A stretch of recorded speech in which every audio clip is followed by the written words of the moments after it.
Right, this is the easiest way to grease a digger this size. Air power greaser.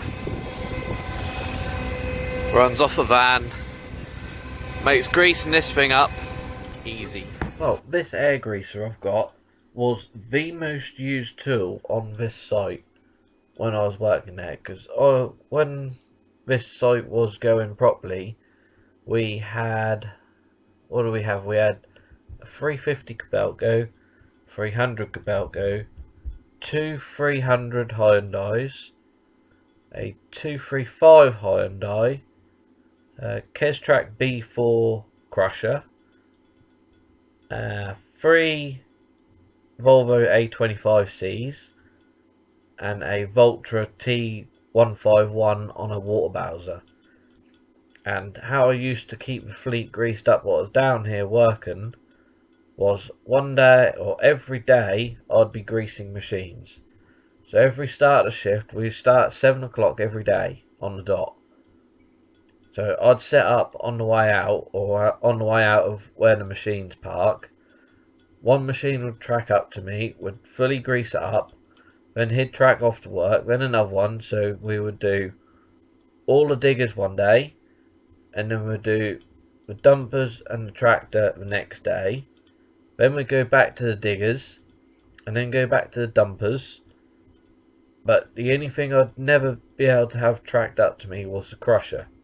That'd have to be across the other side of the site the whole time. So I'd have to, after I'd done either the diggers or the dumpers, I'd have to drive over to the crusher every day, because that would need grease in the jaw every day. That did, because that was working 12 hours a day every day.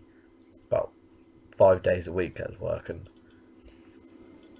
So I'd have to track over to there, grease all that up, then I'd come back and start doing any repairs I had doing.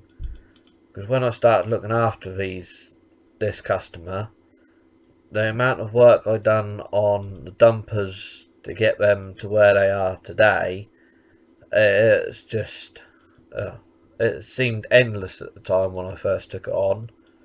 But I never liked to be defeated. Never.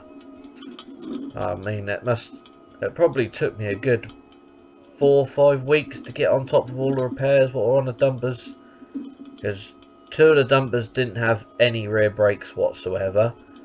One of them had so many air leaks that never built up any air. None of them had any of the air cons working. One of them had a radio what worked. None of them had extra work lights on. So yeah, I had to fit all extra work lights on them. I got all the air cons working. I got all the radios working. I got the air seats working. I got all the brakes working on it.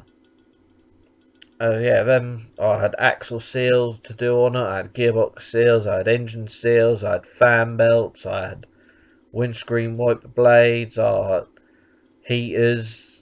Everything. Literally everything what you could think was wrong with them, I fixed on them.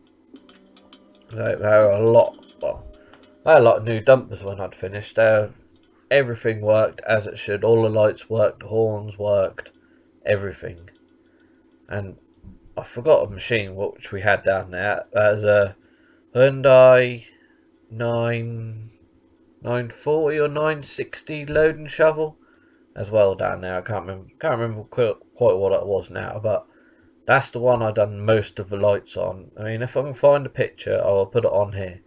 I mean, he went from having 6 work lights to 3, 6, 7, 8, 9, 10, 11. He went from 6 to 12 work lights on his loading shovel. And he said it was like daylight at night, and they were. The lights what I fitted to the machines were absolutely immense. But if you like my content, please like and subscribe for more. Right, that's job done. Home time now. There's it to digger.